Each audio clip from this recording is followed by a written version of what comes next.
So acid reflux we're talking about today in the blog. How do you stop the indigestion and the bloating? One of the most common questions we get asked every week. What's your solution, Scott?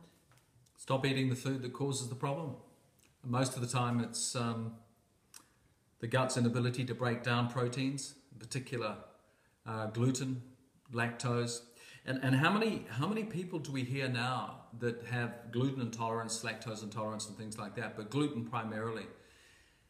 Change the food. Stop eating the food that caused the problem, and then change the food choices. That's the number one action that anybody could take. And no amount, by the way, of antacids or things you might get from the pharmacy to actually stop it, stop the reflux, will actually cure the problem. That only just fixes the symptom.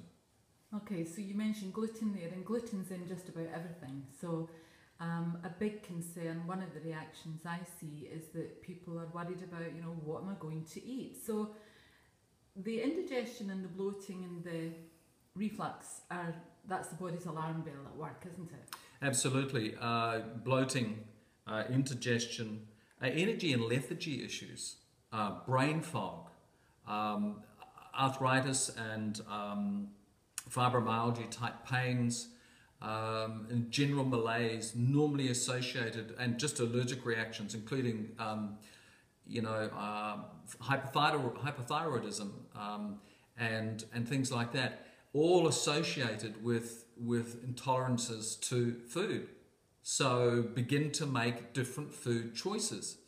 The gluten is largely from wheat products. Wheat products basically are bread, bread rolls, croissants, pasta and things like that. And a lot of pasta is eaten because it's a cheap and efficient meal. Well, it's actually not a meal, it's a filler. And so is bread. They're just fillers. They have no major nutritional value whatsoever in them. Yeah, but the bread was called the staff of life for a good reason. It had protein. The gluten protein has minerals and vitamins in it as well. So it's not Once upon a time. Thing. Yeah, it's not a bad thing altogether, is it? Once upon a time.